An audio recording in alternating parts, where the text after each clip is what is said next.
Alright guys, I'm trying to get as much as I can from Samsung Galaxy S23 Ultra. That's why we will make all these benchmark tests with S23 Ultra. This is Huawei Mate 50 Pro and this is Samsung S22 Ultra. Why Huawei Mate 50 Pro is here? Just for the respect, and we want to compare the power between 8+Gen1 versus Snapdragon 8+Gen2. And keep in mind that this S22 Ultra is powered by Exynos CPU. First, we will use Androbench on 3 devices just to compare the read and write speeds. After that, we will make a Geekbench 5 comparison and we'll compare the CPU. Third will be Antutu benchmark, and the last one will be 3D Mark 20 minutes extreme stress test, which will absolutely demolish the 3 devices. Alright, let's start it. Automatic brightness is turned off and the brightness is set to 50%. Just let me show you. You can see it's 50%. 3 devices are connected to the same Wi-Fi network. Refresh rates are set to standard or dynamic, what they support. That means they will support 120 Hz, or at least I hope. The resolution of the screens, here it is set to Full HD+, S23 Ultra, here it is also Full HD+, and here it is set to Smart Resolution. But today we'll do a bit different test. What will be different here? I will show you now. Let's go in settings, here and here. By the way guys, because this S23 Ultra and S22 Ultra are almost same devices, I will turn them to check the background so you will be sure this one is S23 Ultra and this one is S22 Ultra. You can see it. All 3 devices are to 100% charged. You can see it. And let's go here in battery, and I will enable here performance mode. Optimize settings to deliver maximum performance, power consumption and device temperature will increase. But anyway, we want the maximum from these phones. Alright, scroll down, more battery settings, and here more battery settings. So guys, did you see any difference here? Performance profile, here we have processing speed, which is optimized on S22 Ultra. I will set it to maximum, which is best for short-term use with processing intensive apps, uses battery rapidly and tends to cause heating, but this will deliver us the maximum performance from this CPU. And here what we have, a performance profile, and it's set to standard. That's it. We have standard and light. Standard provides the recommended balance between processing speed, battery life and cooling efficiency, and light is prioritized battery life and cooling efficiency over processing speed. So probably Samsung are thinking that this device is very powerful, and that's why they didn't include here in the menu a maximum. So here I will leave that device in performance mode, here will be in standard and here will be in maximum. And let's just run all these benchmarks.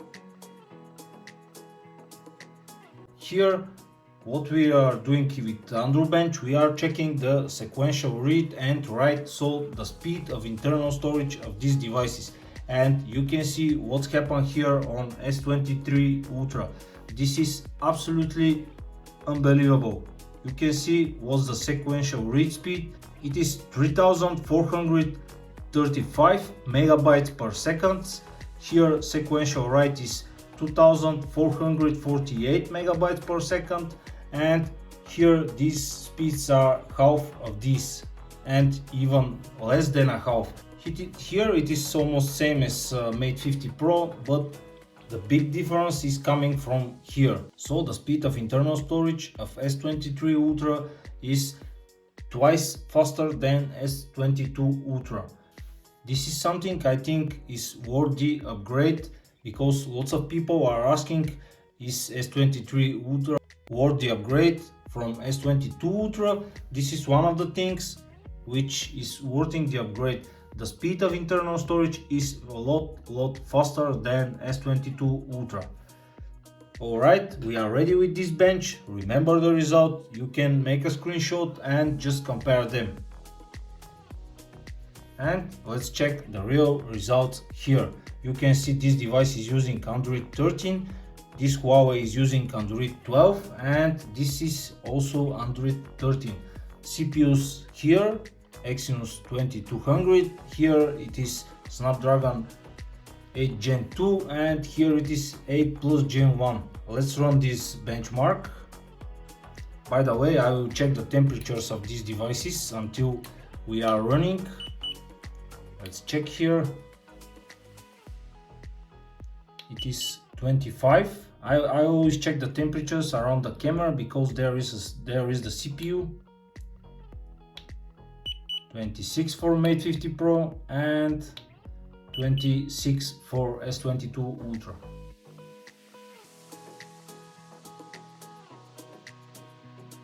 S23 Ultra is ready, very high result. Here Mate 50 Pro is ready too, and we are waiting for S22 Ultra. Let's check the temperatures. 28 here, 31, 29 here. So what's the difference now? You can see it, single core for Snapdragon 8+Gen1, very high result here. Sadly I don't own iPhone 14 Pro or Pro Max just to compare the results here, but I will try to include that result somewhere here from internet. I will download the results from iPhone 14 Pro Max. At least this CPU is way better than this and this. Alright, we are also ready here. Let's remove the results and clear Geekbench 5 from recents. I already tested these two devices before. You can see the results. This one is never tested with Antutu, so this will be the fourth test for S23 Ultra in Antutu. Let's check the temperature. It's colder now. This one, it's colder too, and this one is also cold enough. I think we are under 30 degrees, so we can move further and start the tests.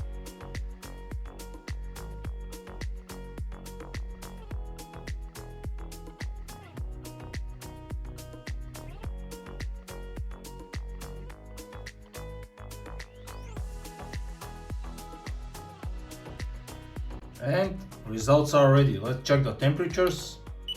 Around 34 for S23 Ultra, around 36 for Mate 50 Pro, and 35.5 for S22 Ultra. Very high result for Snapdragon 8+Gen1. In the middle is 8+Gen1, and Exynos 2200 is last. Let's check the numbers. Here the phone is start from 29.2 degrees and going to 34.8. This is increase of the temperature with 5.6. And here what's happened, it start from 29 and going to 36. So increase is 7 degrees, slightly more than this. And here the hotter one at start was S22 Ultra. It is start from 30.5 and going to 36.5. 6 degrees increase in temperature. Okay, let's check the temperatures. This one is 26.5. This one is 29.8, and here we have 28.7. All three devices are below 30, so we can move further and start 3D mark. So wildlife extreme stress test here for S23, wildlife extreme stress test here on Mate 50 Pro, and same test on S22 Ultra. The wildlife extreme stress test is a demanding 20-minute test that shows how a device performs under longer periods of heavy load. Instead of producing a single core, the main result from the stress test is a chart showing how the device manages performance and heat during heavy use. Huawei Performance Mode on. Performance mode optimizes your device for maximum performance. Your device may get hotter than usual. you can turn performance mode off in your device battery settings. Alright, we are using that performance mode all the time. Sadly, we don't have performance mode here, but we can see that 8+Gen1 is performing very well without any additional performance mode. So let's start the test and see the results after 20 minutes. We can see that the higher FPS is here for S23 Ultra. It's going to up to 27-28 FPS. Here it is up to 20, and here it is up to 15-16 FPS.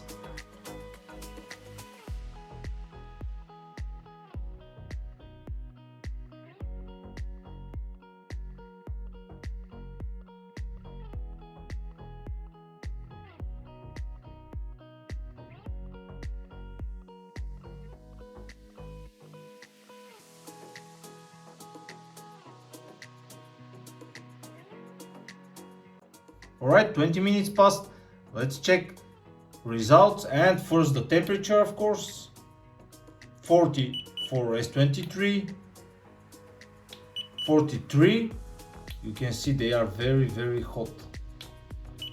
And almost 38 for S22.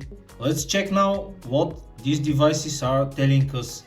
First, best loop score here is 3838 for S23 Ultra, which is very high result. Here we have best loop score at 2802, and here we have 2086 lowest loop score. You can see how high it is. This lowest loop score here is almost as best loop score here, and higher than the best loop score here. So very powerful CPU from Snapdragon 8+Gen1. We have a stability here, which is very important. It is almost 69% stability. You can see how it's going, the test, how the graph is going from the first to the 20 loop. Very stable. Here it is up and down. What's happened here, and here it is very stable too. So stability here is 65.7, and here stability is 33.8, which is very bad. Here are the loops. We can check every loop. So it is starting higher here on the S23 Ultra, almost 4000, and it is going to 3000 to the end, and it's very stable. Here it is starting around 3000 and start dropping this is the stability which we are talking about. This is not a stable result. This is very bad result, up and down. So not good performance from Snapdragon 8+Gen1, and here this is stable too. Probably Samsung are making some optimizations to make the phone stable, just to not go too high and to be stable till the end, so you can use the phone all the time. Let's check here performance range. What's happened? This is the difference between the first loop and the last loop. So the first loop is in green, the last loop is in purple. You can compare here the frame rates from the best and the worst loops. Here we are going up to almost 30, here we are going up to almost 20, and here we are going to 15. This is for the best loop, which is the first, of course, and almost stable result. And the worst loop is around 15, which is the best loop here. Here the worst loop, which is 12, is lower than 5 or around 5 FPS, which is very bad. Let's check here the performance monitoring. What's happened? Battery is going from 94 to 82, which is 12% of dropping in battery. Here it is going from 93 to 82, 11% drop, and here it is going from 92 to 83, which is 9% drops the battery. But at the end you can see the batteries of the three devices are almost the same. or same 82% here, 81 here, and 82 here after the 4 tests. That means, and you remember all of them are starting at 100%. So here with purple is the temperature, it is going to 40 degrees here. Here it is again going to 40, and here it is again going to 40 degrees, or slightly lower but around 40 degrees. But this is something we expect, because so powerful CPUs needs a higher temperatures just to be so powerful. That's why they are hungry. You can make the conclusions, but as a result, what I can say is that Snapdragon 8 Gen 2 on Samsung Galaxy S23 Ultra is very powerful CPU. It's not going too hot, it is very stable, and it is very powerful. So is it worth the upgrade from S22 Ultra? Yes, of course. If you are using an Exynos version, the upgrade is worth. That's why I am upgrading to S23 Ultra. If you are using a Snapdragon version of S22 Ultra, you will probably need to check my camera review of S22 and S23 Ultra and make the conclusion for you. I am upgrading to this device because of the CPU. That was it for today. If you like this video, don't forget to subscribe my channel and like my videos. Thanks for watching and have a nice day.